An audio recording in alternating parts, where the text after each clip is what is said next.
Alright everybody, welcome back to Conquering Commander. Today we're going to be looking at my Prime Speaker Zegana list. For the complete deck list, go to puremtgo.com and look up my article series Conquering Commander. You should see the deck list printed up nicely and neatly just like this. Hopefully I will have the link to this deck list in the video description as well. I've been asked by a couple of different people to make this a Prime Speaker deck, and the deck list. Oh yeah, I found this cool background on DeviantArt regarding Prime Speaker. Anyways, it took me a little while to get around to it. Number one, because I made the Vorl deck fairly recently, and it's a Simic-based deck as well. Number two, because when Prime Speaker first came out, she was all over the place. Everybody was running her. And so I kind of held off until she became a little less popular. Let's take a look at her really quick. She costs 6 mana, but she comes into play with X +1/+1 counters on it, where X is the greatest power among creatures you control. So that's not a targeted ability. And then you draw cards equal to the amount of counters on her. So if you have like counter doubling and stuff like that, you can actually increase this. Essentially, she works really well with Vorl. Vorl is a great card for her. But I didn't want to have too much overlap with my Vorl deck. So I specifically made this deck not to be as competitive as Vorl, mainly because it can just crush things really easily, because I built her specifically around all the Maros. Maros are hand-size matter cards, and let's take a look at every available Maro card that we have with Prime Speaker's colors. First up, we've got the original Maro. The whole point about to use these Maro cards is basically I want to double my hand size and make the Maros hit even harder. And some of them have relevant abilities as well, on top of just being straight up power and toughness matters dudes. We've got, let's look at the top here. Sora Maro, who's basically a Maro who flies, who can make himself bigger by drawing a card and pulling a land up into your hand. Multani, who's a Maro for all players and is monstrous. He gets freaking huge, but he only has Shroud and he doesn't have any sort of evasion. Masumaro, who's double the size of the amount of cards in your hand. Sturmgeist, another flying Maro variant who will actually help you draw cards by dealing with combat damage. Overbaying of Myth, who draws you cards. Aeon Chronicle, who can draw you cards. Psychosis Crawler, who can kill people by having you draw a massive amount of cards. And then my goofy sort of flavor guide, Descendant of Masumaro, who's cheap, and you don't want to play him too early on, because most of the time people have a lot of cards in their hand. The good thing about him is that he can get bigger each turn, depending on how big your hand is, and if there's anybody out there with few cards in hand. You can target your opponent to get the counter removal on this guy. So he seems silly, but I've actually gotten him fairly big pretty quickly in this deck. Of course, usually I have multiple big beaters out at the same time, so he just piles on the damage. Now, Prime Speaker is generally the primary way that you draw cards with this deck, but there are other ways to draw cards, obviously. We've got Soul's Majesty here.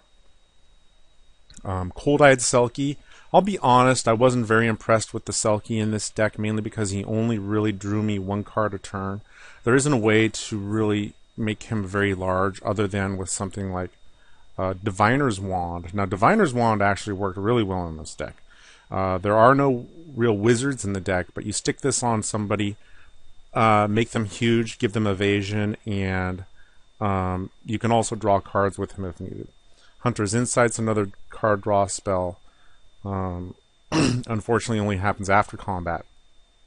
Momentous Fall is a good way to sacrifice Prime Speaker and then recast it if necessary.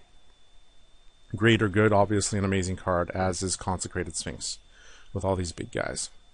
Now, you do need some mana help with the deck. This deck doesn't necessarily ramp a whole ton, but it does have a little bit of ramp. And then when you have these massive amounts of cards in hand, you want to be able to get rid of all the lands so you can play stuff. So we've got Hunting Wilds and Skyshore Claim, both are ramp. Garrick, who can help you with your mana, is Oracle of Moldiah, Cultivate, Kodama's Reach. Azusa is another way to dump a lot of lands. Yavimaya Elder doesn't dump cards in hand, but can make your hand bigger when necessary. Soul Ring. Carpet of Flowers was a fun, goofy card that I found. And, you know, for 1 mana, it can actually ramp you a decent amount. Of course, you do occasionally have those games where there's nobody playing blue or black, but there are a lot of people playing both those colors, and so it generally, at a minimum, nets you 2 or 3 mana a turn. The other good thing about Carpet of Flowers is that you don't have to use it in your first main phase. You can actually use it in your second main phase. So that's important to know, especially when you're drawing cards as a result of combat damage. So that's cool. We've got Burgeoning and Exploration, which gets lands into play. Mana Reflection, obviously good. Explorer, Gyre Sage, most of the time your cards are going to be bigger than the Sage. And then Ancient Tomb and Mana Crypt. There are, you know, these are your big beaters, but there's only 1, 2, 3, 4, 5, 6, 7, 8, 9. There's only 9 of them. So there will be times where you'll end up like putting out, you know, little guys like Yavimaya Elder, Azusa, Gyre Sage. Sometimes you're going to play Prime Speaker just to draw 2 cards. Be aware that that does happen. Alright, so when you have these big dudes, you're going to want to do 2 things with them. Number 1, you're going to want to give them Trample, and number 2, you're going to want to give them Haste, so you can attack right away. So I've got this column here that handles both of those. Brawn, Baru, both give Trample, as does Overwhelming Stampede, which is typically a game ender. Lightning Greaves and Swift Boots both give Haste. Rancor is another Trample enabler. Hall of the Bandit Lord is Haste. Berserk can just go nutty on people. Now, the interesting thing about Berserk is that you can Berserk somebody and then play Prime Speaker if you Berserk during your first main phase to draw a ton of cards and make things even bigger. Depending on if you really need the draw. Oftentimes what I'll do is I'll Berserk and then it doesn't kill them until the end of the turn, in which case you can actually play the Prime Speaker with the Berserk still out there, Berserked creature still out there, to draw a ton of cards. So Berserk was an amazing card in this deck. I loved it. Now the deck has a decent amount of answers and removal. We've got Nature's Claim, Pongify, Rapid Hybridization. 2 counterspells only, Counterspell on Mana Drain. Beast Within, Deglamour. I put this in specifically for gods, and it worked very well. It worked really well. And then Strip Mine and Crows and Grip. I didn't run into too many Maze of Ith variants, but if you do, you may want to add Tectonic Edge or Wasteland if necessary. You'll note that there isn't any sort of mass removal spell, anything like All is Dust or Oblivion Stone. Both of those cards could be added. I really kind of built this deck to be more of like a glass cannon deck, sort of like Deal With Me Now. A lot more threats than answers. So I think, you know, if you want more answers, go use the Voral deck, and that'll show you some answers. We've also got some recursion with Genesis, Academy Ruins, and Eternal Witness. I've only got 2 ways to keep a very large hand: Reliquary Tower and Venser's Journal. You can add Spellbook if you want, but I just don't think it really does enough. Most of the time, you're able to draw into one of these 2. You can also add Sylvan Scrying or Crop Rotation so that you can specifically get Reliquary Tower, or Fabricate to get Venser's Journal. Honestly, I just liked raw dogging it most of the time. And a lot of times it worked out well, especially with the amount of draw in the deck. There are times where you'll have a big hand, you'll have to dump a bunch of stuff in the graveyard. But a lot of times you can just recover fairly quickly. This final pile is sort of the catch-all. We've got 3 different clone variants. Sakashima, which is awesome so that you can have 2 Prime Speakers out at the same time. And then we've got Phyrexian Metamorph and Phantasmal Image, both of which are cheap ways to copy. the speaker and draw more cards. We've also got Diamond Valley because you will have very large creatures and sometimes you'll need the life. Rite of Replication is another copy card to let you draw a ton of cards. Master Biomancer is in here just to make your dudes bigger.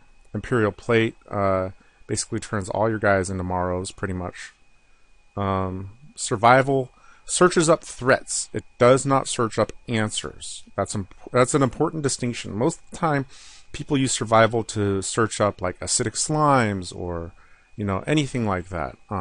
This deck does not have very many creature-based answers. It just has creature-based threats. So keep that in mind when you get it. Miri's Guile. If you wanted to, you could use Cream of the Crop instead. I put Guile in just because it was a little cheaper. I don't know why Sylvan Library isn't in the deck. You could probably put Sylvan Library in too. Either or, doesn't matter. Lurking Predators, interestingly enough, I've got 27 creatures in the deck, but I never really got the Predators out, so I can't tell you how effective it was in this deck. Diluvian Primordial, I do not have Sylvan Primordial. I wanted to use Diluvian because it's not as common as Sylvan, and it's not as backbreaking, but it can grab answers when necessary from people's graveyards. So, and it's got evasion too. That was the main issue. That's right, I remember the evasion. We've also got Molimo, who can get real big. Wake Thrasher is tiny on defense but huge on offense. Like a turn 3 Wake Thrasher usually means a turn 4 4/4, and every turn after that he just gets bigger. You just got to remember to tap out at the end of the turn before yours so that he gets he can get huge. And then Lore Scale Quaddle, same thing, like with all the card draw and everything. Alright, so then the lands are pretty basic. Alchemist Refuge, Oran Reef will make your dudes bigger, and then Mosswarp Bridge. You should have a fairly easy time of getting this thing activated. So the deck, you know what? You get out these big dudes or the plate, make your dudes big, and you just beat down. You beat down. The deck is not fast. Okay, number one, despite the amount of mana stuff here, the deck is not fast. So there are players out there that don't like Simic decks. They've been so used to being beat down by Momer Vig decks that they'll target you, and if the entire table targets you, you're basically boned. There's not much you can do. That did happen to me one game where like turn 2, every single person was attacking me, and I just had no way to recover. So that happens. But if you do manage to survive to like turn 5 and you're doing okay, you should be in pretty good position. Don't forget, you can. The deck doesn't have a ton of answers, but it's got enough threats to really be problematic for a lot of people. Like Solitary Confinement is a tough one to deal with, but it does have Nature's Claim and Beast Within into Glamour and stuff like that. And you do have a couple counter spells. Frozen Grip. It doesn't really kill creatures. I mean, there is Pongifying and Rapid Hybridization. It just runs them over. So it's a fun deck. It can. The other thing that I don't think I covered is the fact that you can definitely draw your entire deck, and the deck does not have any way to shuffle your graveyard back into your library. I did that on purpose, just to make it more interesting and fun for me. If you want, you can avoid that by using Time Spiral or a legendary Eldrazi or even Elixir of Immortality. If you want the deck to be more resilient, you could add Fabricate and like an Oblivion Stone or something like that. But I had fun with the deck like this as it was, and I did have a hard time getting replays that worked, so I apologize in advance, but these are the games I've got. Anyways, hope you enjoy the deck, and check out the games.